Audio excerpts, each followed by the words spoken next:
Welcome, dear listeners, to another journey into the magical world we all know and love. Tonight, we are moving away from the familiar corridors of Hogwarts to venture into a much darker, more intimate corner of the wizarding world.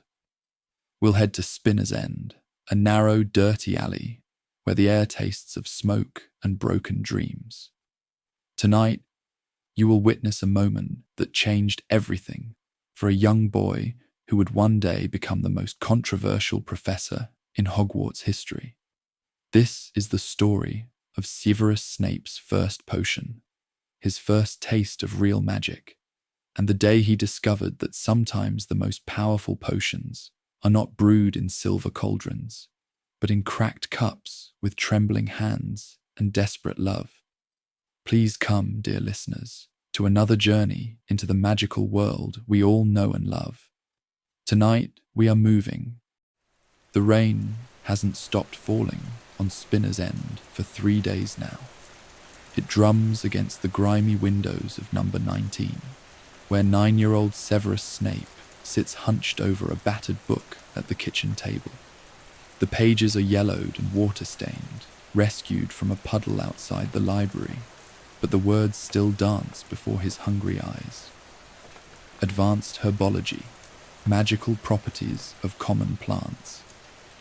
He mouths the words silently, careful not to wake the house. His father, Tobias, is sleeping off another night at the pub, and his mother hasn't left her bed in 2 days. The kitchen around him tells a story of neglect. Dishes pile in the sink like a ceramic mountain, and the wallpaper peels in long, sad strips. The only light comes from a single bulb, hanging from a frayed cord, casting everything in harsh shadows that make the small room feel even smaller. But Severus doesn't see the decay.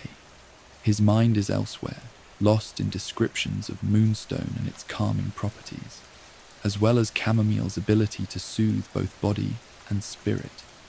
He's memorizing every word, every detail, storing them away like precious treasures. A cough from upstairs breaks his concentration. Then another, and another. His mother's cough has been getting worse. What started as a simple cold has turned into something deeper, more rattling. Something that makes her face flush with fever and her hands shake when she tries to hold her teacup. Severus looks up at the ceiling, listening to the sound of her laboured breathing through the thin walls. He knows his father won't take her to a doctor. Can't afford it, he always says, though he somehow finds money for his nightly pints at the Sow's Head.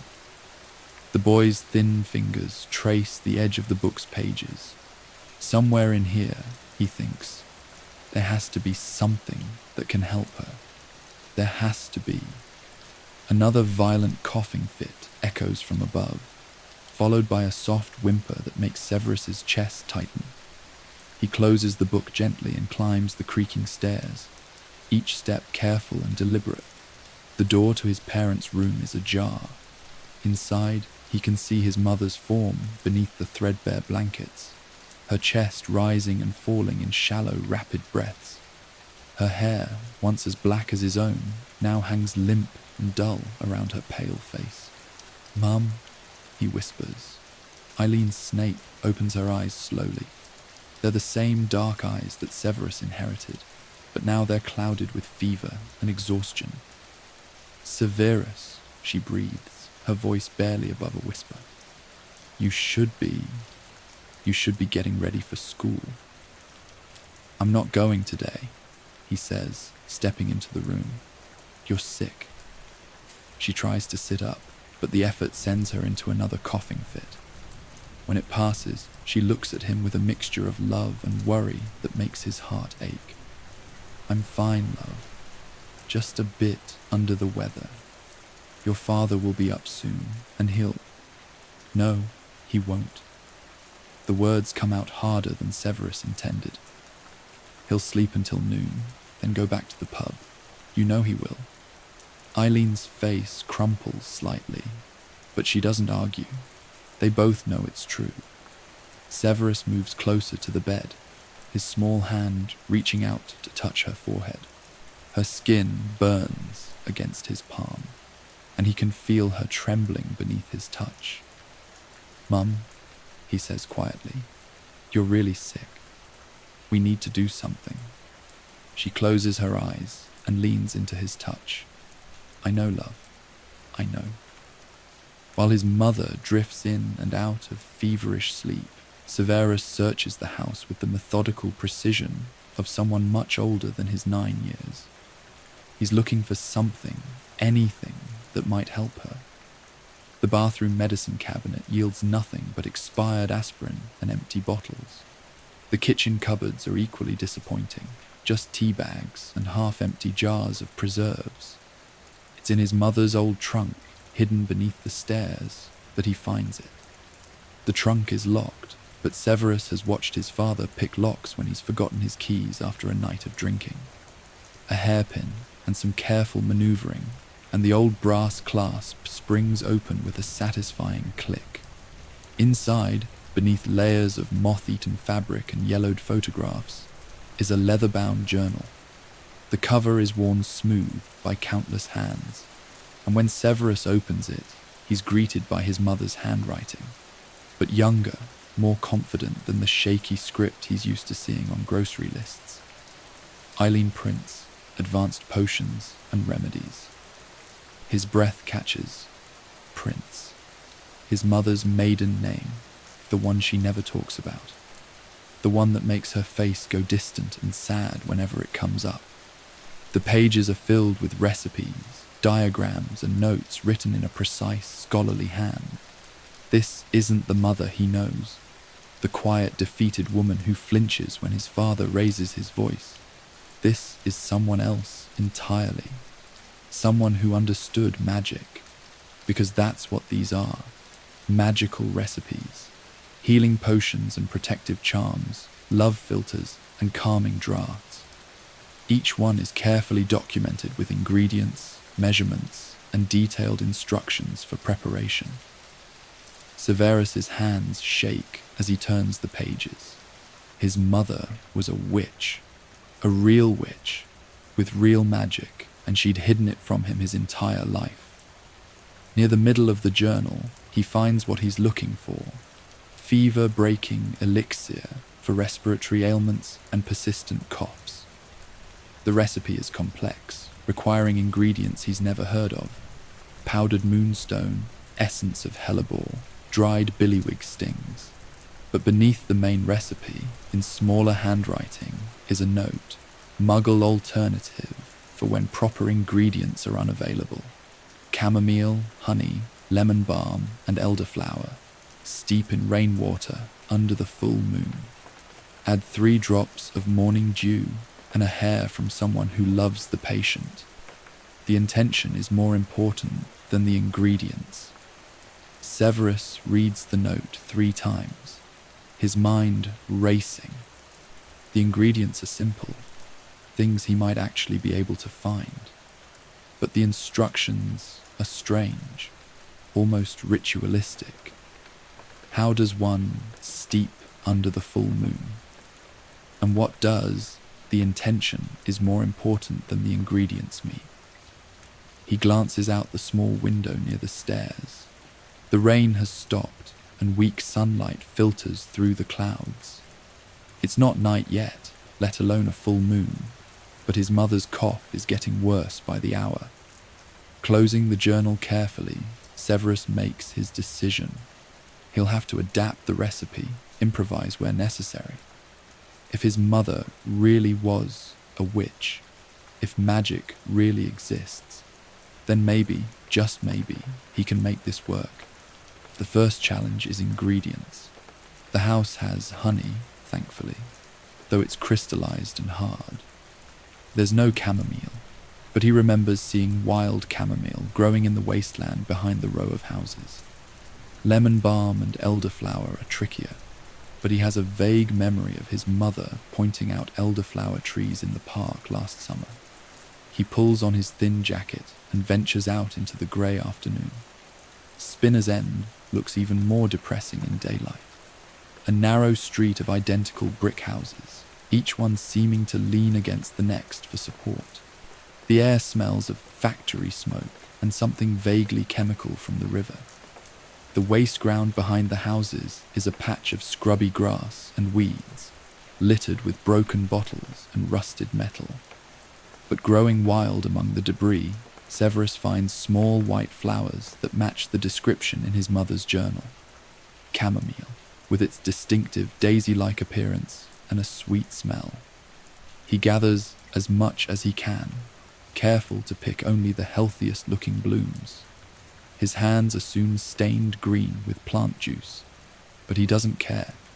Each flower is a small victory, a step closer to helping his mother. The elderflower is harder to find. He walks to the small park at the end of the street, where a few scraggly trees provide the only green in the urban landscape. Most of the trees are bare, their branches reaching toward the sky like desperate fingers. But one, an elder tree tucked behind a broken bench, still has a few clusters of cream-colored flowers clinging to its branches. Severus climbs the tree with the agility of a child, accustomed to making himself small and unnoticed. The bark is rough against his palms, but he manages to reach the flowers, carefully plucking enough for his purposes. Lemon balm proves to be the easiest find. His mother had planted some in a small patch of dirt beside their back door years ago, and it's grown wild and untended. The leaves are fragrant and fresh, and Severus gathers a good handful before heading back inside. The kitchen, with its chipped counters and stained sink, has never felt more like a laboratory. Severus spreads his gathered herbs across the small table, arranging them with the careful precision of a much more experienced potioneer. The journal lies open beside him, and he reads the adapted recipe one more time. The instructions seem simple enough, but there's something about the way they're written, the emphasis on intention, on the emotional component of the brewing, that makes him nervous. He starts with the water. The recipe calls for rainwater, and while it's stopped raining, the old bucket by the back door is still half full of clean, clear water from the recent downpour. He pours it carefully into the least cracked pot he can find, a small saucepan that his mother usually uses for warming milk. The chamomile goes in first, and immediately the kitchen fills with a sweet, apple-like scent.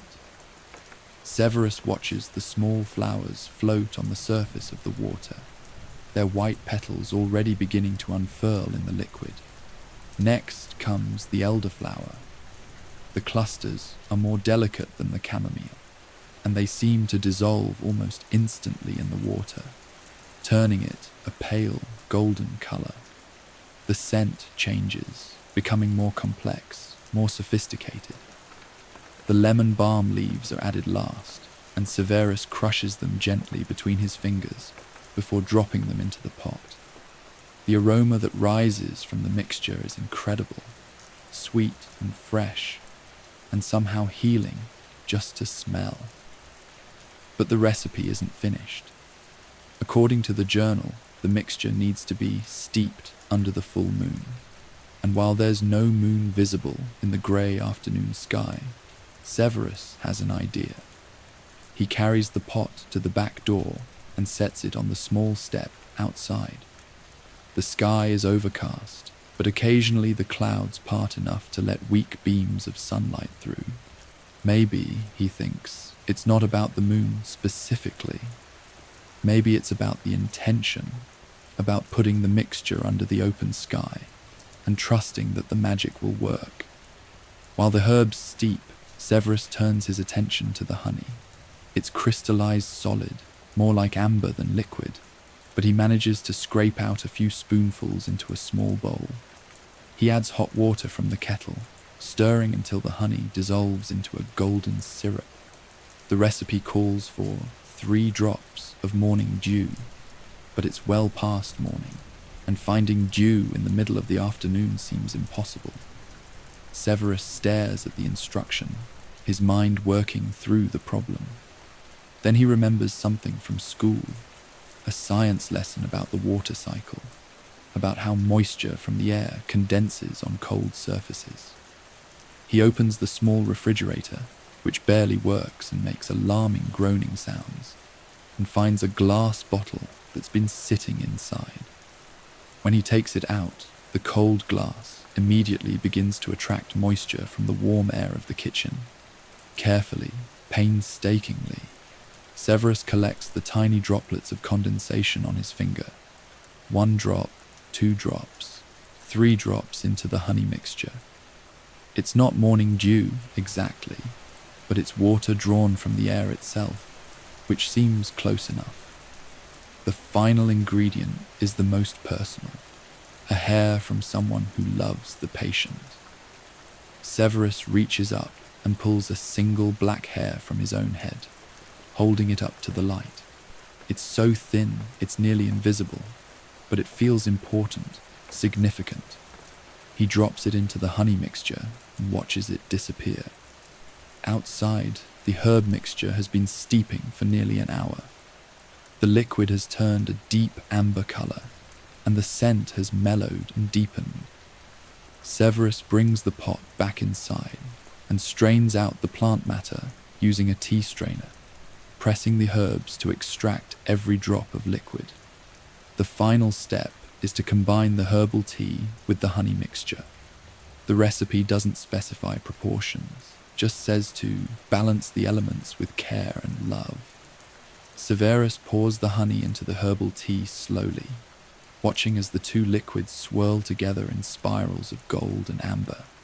The finished elixir is beautiful, clear and golden, with a scent that makes him think of summer meadows and his mother's rare smiles. But more than that, there's something else about it, something he can't quite name. A warmth, a sense of rightness, as if the liquid itself is somehow alive.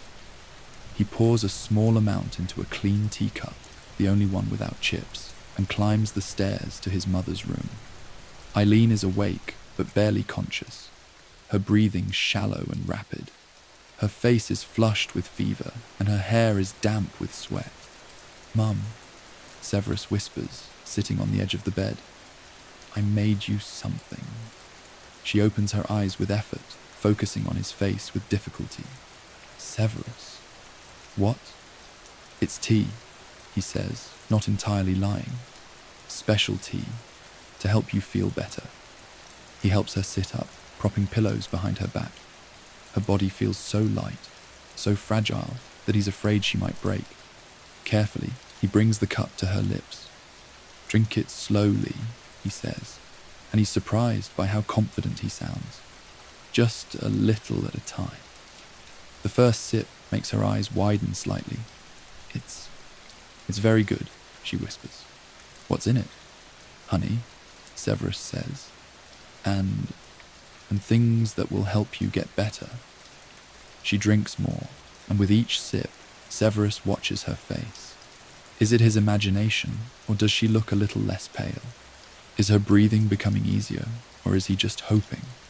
When she's finished half the cup, Eileen lies back against the pillows. "Thank you, love," she says, her voice already sounding stronger. That was exactly what I needed." Severus sets the cup on the bedside table and watches as his mother's eyes drift closed. Her breathing seems deeper now, less labored. The flush in her cheeks is fading, and for the first time in days, she looks peaceful. Severus sits in the chair beside his mother's bed, watching her sleep. The change isn't dramatic. It's not like the magical healing he's read about in storybooks, where people leap from their sickbeds completely cured. But it's real. Her breathing is steadier. Her color is better. And the terrible rattling cough that had plagued her for days seems to have quieted. As the afternoon fades into evening, Eileen's eyes flutter open. She looks around the room with a clarity that's been absent for days, then focuses on Severus. "How long have I been asleep?" she asks. her voice stronger than it's been in a week. "A few hours," Severus says. "How do you feel?" She takes a deep breath, testing her lungs. Better. Much better. She sits up slowly, and while she's still weak, the effort doesn't send her into a coughing fit. "That tea you made. Severus, what exactly did you put in it?" The question hangs in the air between them. Severus looks at his mother, really looks at her, and sees something in her eyes that wasn't there before. A wariness, a recognition, as if she knows the answer but is afraid to voice it. "I found something," he says quietly. "In the trunk, under the stairs." Eileen's face goes very still. What kind of something? Severus reaches into his pocket and pulls out the leather journal.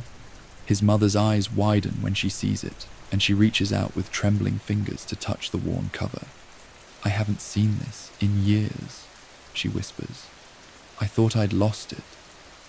"You hid it," Severus says, not accusingly, but with the matter-of-fact tone of someone stating an obvious truth. "Along with everything else." Eileen takes the journal and opens it, her fingers tracing the pages with a mixture of longing and regret. "I had to hide it. Your father. He doesn't understand about magic. He's afraid of it." "But you're a witch," Severus says. "A real witch. And you never told me." His mother closes the journal and looks at him with eyes that are suddenly bright with unshed tears. "I wanted to tell you. Every day I wanted to tell you. But this world, this life, it's not kind to people like us. I thought maybe if I just put it all away." "You thought I wouldn't be magical too," Severus finishes. "I hoped you would be," she says softly. "But I also hoped you wouldn't be. Does that make sense?" Severus thinks about the years of feeling different, of things happening around him that he couldn't explain. The way glass sometimes cracked when he was angry, or how he always seemed to know when someone was lying. The way he could make himself nearly invisible when he wanted to avoid his father's attention. "It makes sense," he says. "But I am magical, aren't I? The elixir worked." Eileen nods slowly. "It worked because you believed it would work, because you put love into it, and intention, and hope. That's what real magic is, Severus. It's not just about waving a wand or saying magic words. It's about understanding that the world is bigger and more wonderful than most people think." She reaches out and takes his hand, and he's surprised by how warm and strong her grip is. "The elixir you made. It wasn't just the herbs and honey. It was the care you put into gathering them, the love you put into brewing them, the hope you put into giving them to me. That's magic, Severus. That's real magic. Will you teach me?" he asks. "Will you teach me to do it properly?" Eileen is quiet for a long moment, looking at the journal in her lap. "It's dangerous," she says finally. "If your father finds out, if anyone finds out."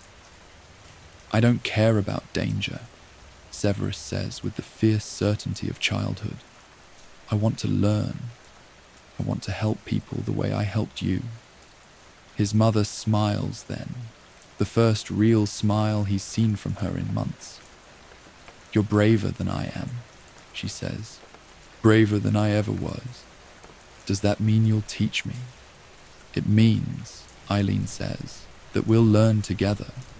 I've been away from magic for so long, I'm not sure I remember how to do half of these things. But yes, Severus, I'll teach you what I can." The sound of the front door slamming echoes through the house, followed by heavy footsteps on the stairs. Tobias is home, and from the sound of his uneven gait, he's been drinking. Eileen quickly hides the journal under her pillow and lies back down, motioning for Severus to move away from the bed. By the time Tobias appears in the doorway, she's arranged herself to look as sick as she had that morning. Still malingering, I see, Tobias says, his words slurred. And you, he points at Severus, should be in school. Mum was sick, Severus says quietly. I stayed to help. She's not dying, Tobias says dismissively. Just a cold. No need to make a drama of it. Severus wants to argue, wants to tell his father that his mother was seriously ill, that she could have gotten much worse without care. But he's learned that arguing with Tobias only makes things worse for everyone. Instead, he says, I'll go to school tomorrow. You'll go to school now, Tobias says. There's still time for the afternoon session. Tobias, Eileen says weakly, let him stay. I might need help with something. You need help with nothing, Tobias snaps. The boy's getting soft, staying home every time someone sniffles. He needs to learn that the world doesn't stop turning just because someone feels poorly. Severus looks at his mother, who gives him a barely perceptible nod. Go, her eyes say. It's all right. Reluctantly, Severus gathers his school things and heads downstairs. At the front door, he pauses and looks back toward his parents' room. He can hear his father's voice, loud and complaining, but underneath it, he can hear something else.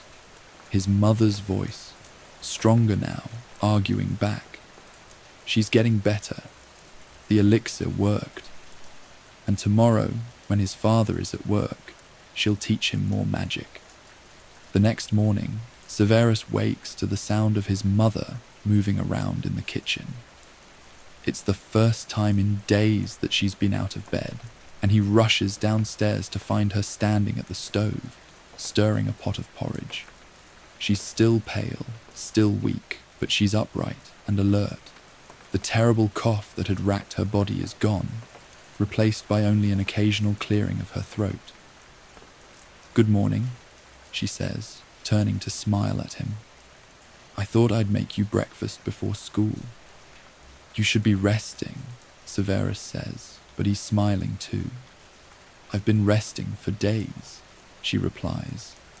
I needed to move around, to feel useful again. She ladles porridge into a bowl and sets it in front of him. Besides, we have things to discuss.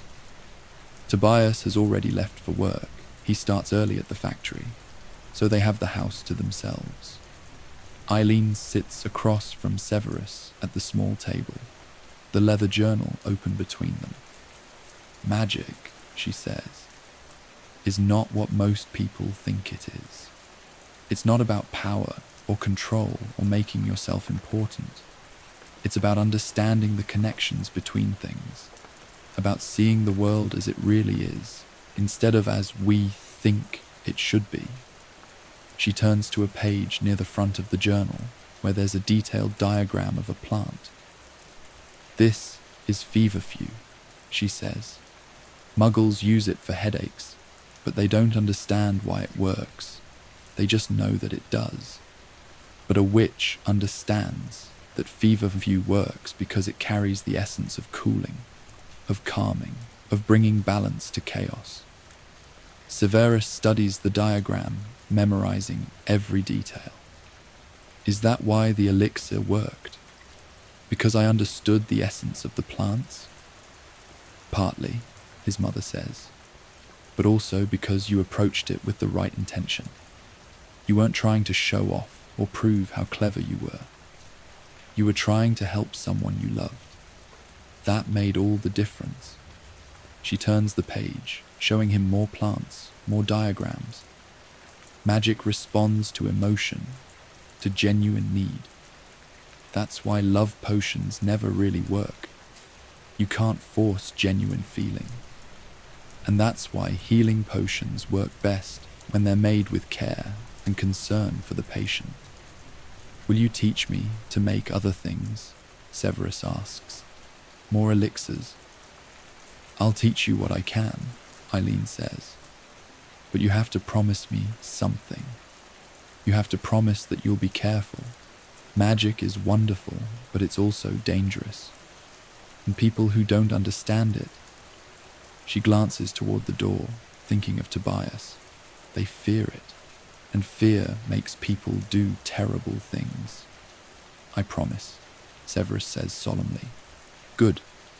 She closes the journal and looks at him seriously. Now, you need to go to school. Your education is important, magical or otherwise. But when you come home, she smiles. When you come home, we'll begin your real education. Severus nods, excitement building in his chest. For the first time in his life, he has something to look forward to, something that belongs to him and his mother, something that Tobias can't take away or ruin. As he gathers his school things, Eileen calls after him. Severus, the elixir you made yesterday, it was very good, better than some I made when I was much older. You have a gift. I had a good teacher, he says. No, she says softly. You had a good heart. That's much more important. And so begins the magical education of Severus Snape, not in the grand halls of Hogwarts, but in the humble kitchen of a house on Spinner's End. In the weeks that follow, Eileen will teach her son about herbs and healing, about the delicate balance between helping and harming, about the responsibility that comes with power. She will teach him that magic is not about showing off or proving superiority, but about understanding and compassion. She will teach him that the most powerful elixirs are brewed not with rare ingredients and expensive equipment, but with love and intention and genuine care for others. These lessons will shape the boy who will one day become the half-blood prince, who will walk the knife's edge between light and dark, who will spend his life trying to atone for his mistakes. The man who will brew healing potions with the same careful attention he learned as a child, who will understand that sometimes the most important magic happens in the quiet moments between despair and hope. But that's a story for another day. Tonight, we leave young Severus at the beginning of his journey, armed with nothing but a battered journal, a mother's love, and the knowledge that magic, real magic, comes from the heart. Thank you for joining me on this journey to Spinner's End. Until next time, may your own elixirs be brewed with love, and may you find magic in the most unexpected places. Sweet dreams and good night.